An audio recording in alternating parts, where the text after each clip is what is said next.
हरियाणा के कैबिनेट मंत्री कृष्ण बेदी आज सुबह देवसर गांव पहुंचे।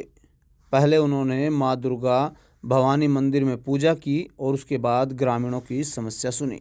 सुबह 9 बजे ग्रामीणों ने मंत्री कृष्ण बेदी का स्वागत किया। इसके बाद उन्होंने मंदिर में माथा टेका और गांव की समस्याओं की चर्चाएं भी की।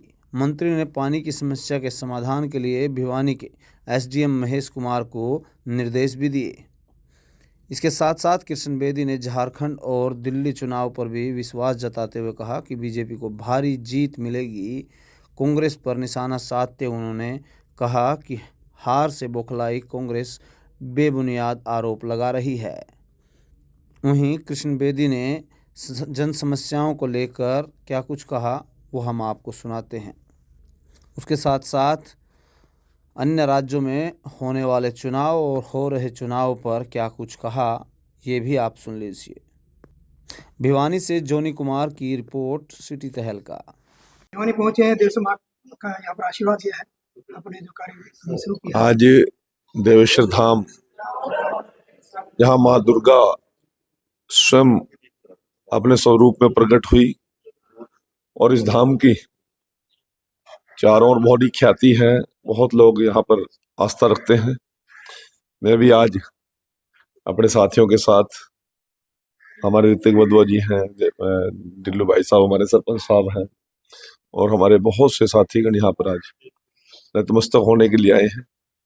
मैं चुनाव लड़ने से पहले यहाँ आया था और मैं माँ के चरणों में शीश झुकाकर आशीर्वाद लेकर गया था और आज वो मैं वादा कर गया था चुनाव जीत के मैं दोबारा आऊंगा माँ के दरबार में। आज मैं दोबारा नतमस्तक होने के लिए आया हूँ और मैं माँ के चरणों में विनती करता हूँ कि पूरे हरियाणा प्रदेश की सुख समृद्धि और उन्नति रहे। हम सभी भाईचारे के साथ, एकता के साथ इस हरियाणा को नई बुलंदियों पर लेकर जाएं। नायब सैनी जी के नेतृत्व में हरियाणा आगे बढ़े, इस कामना के साथ मैंने आज पूजा अर्चना की है और सभी के सुख समृद्धि और तरक्की उन्नति की कामना की है। 10 साल पहले मनोहर जी के नेतृत्व जो हमारी सरकार बनी और जिस प्रकार से जनहित ऐसी हमने काम की शुरुआत की थी, लोगों ने, मतदाता ने, हरियाणा प्रदेश की जनता ने बार बार हमें आशीर्वाद दिया और संपूर्ण बहुमत की सरकार हम बनाने में कामयाब रहे।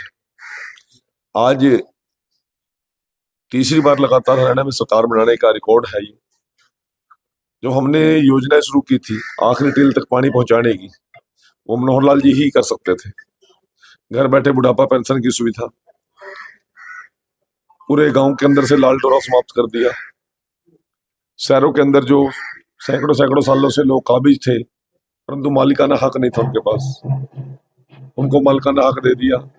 24 घंटे बिजली, बिना खर्ची, बिना पर्ची नौकरी और भयमुक्त और भ्रष्टाचार मुक्त शासन देने का हमने काम किया। परिवारवाद पर चोट मारी, क्षेत्रवाद पर चोट मारी। हरियाणा एक, हरियाणवी एक की तर्ज पर हमने पूरे प्रदेश में समान रूप से जो कार्य किए हैं। आज गरीब से गरीब का बेटा भी बढ़िया से बढ़िया रोजगार लेता है परंतु उस रोजगार लेने में उनकी जमीन नहीं बिकती, उनके जेवर नहीं बिकते।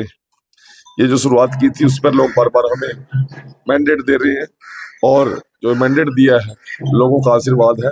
जब लोग ज्यादा विश्वास करते हैं तो उम्मीदें भी लोगों की बढ़ती हैं और हम ये वादा करते हैं कि लोगों की उम्मीदों पर खरा उतरने का काम करेंगे। आप पता नहीं कौन से ख्यालों में कांग्रेस के लोग हैं, अभी तक उलझे बैठे हैं।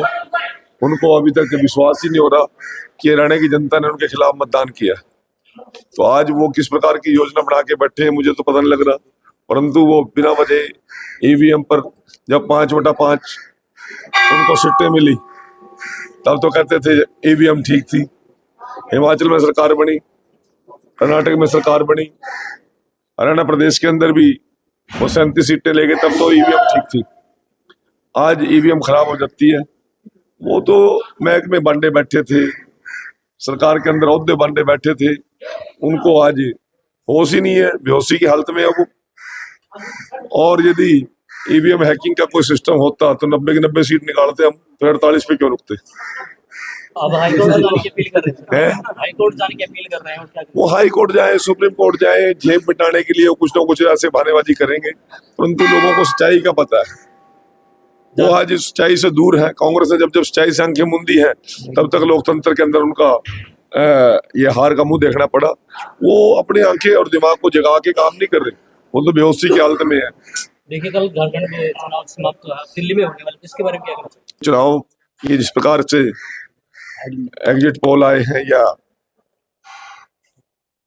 सारे जो समीकरण नजर आ रहे हैं झारखंड में और महाराष्ट्र में, दोबारा से एनडीए की सरकार बन रही है और दिल्ली में भी इस बार हम सरकार बनाने का काम करेंगे। किसकी बात करें? प्रदूषण के लिए प्रदूषण के लिए मैं लोगों से अपील करूंगा कि ये बड़ा क्रिटिकल समय है, सभी के स्वास्थ्य पर बुरा असर पड़ रहा है।